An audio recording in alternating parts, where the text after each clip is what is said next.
All right, with a downgrade threat looming, the Obama administration is stewing, and the pot is about to boil over. What we are hearing is that behind the scenes, the president's team is telling credit ratings agencies to cut the U.S. some slack with all these downgrade warnings. But just a few years ago, the president had no problem telling the agencies to toughen up after they missed the financial meltdown.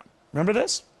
We must investigate ratings agencies that are supposed to help investors determine the soundness of various investments, stamp the securities with their safest rating when they should have been labeled buyer beware. We cannot let the public trust be lost by a conflict of interest between the rating agencies and the people they're rating. All right, now Dan Mitchell says that the president really can't have it both ways. But Dan, I remember those remarks quite vividly.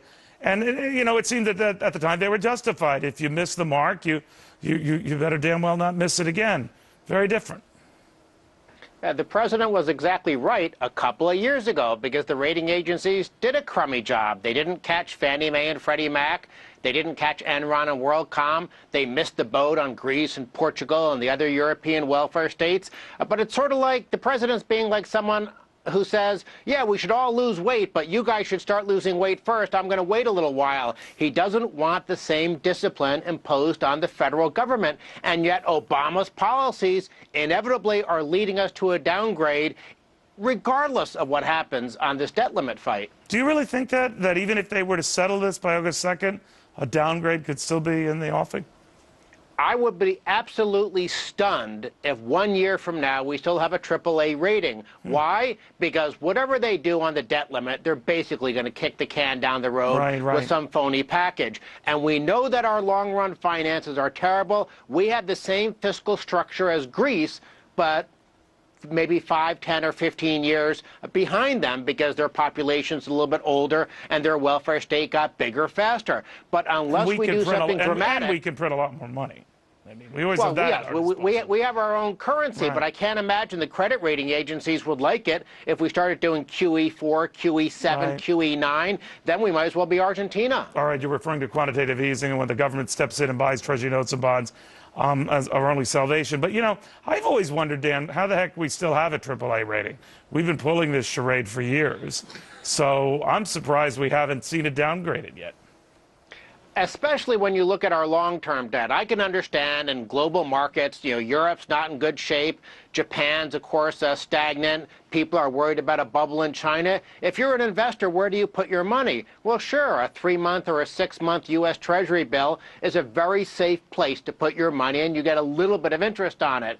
But why on earth would anybody want a 20-year U.S. government bond? I mean, after another, you know, maybe even another 4 years of Obama, and then, of course, whoever comes after that, we are going to become Greece.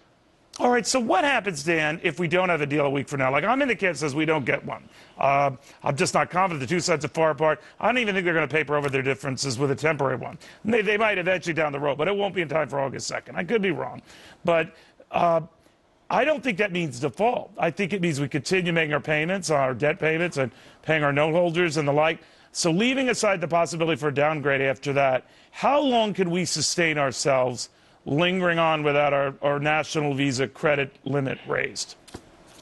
In theory, we could go on forever without an increase in the debt limit. It would just mean that we would have to reduce the size of government by 40% overnight. But we would still collect 10 times as much revenue as we need to pay interest on the debt, but we wouldn't be able to pay everything else. And so I guess Treasury Secretary Geithner and President Obama and a few others in the administration would have to decide. Do we pay the defense contractors for building tanks? Do we send out Social Security checks? Do we give hospitals their Medicare reimbursements? Do we send more grants to state and local governments? That's what would have to happen. And yes, it would be very disruptive. But any politician who says that we will default if we don't increase the debt limit, they either have no clue what they're talking about or they're lying through their teeth. And I usually think it's the latter. Dan, you're the best. Always good having you. Dan Mitchell from Cato.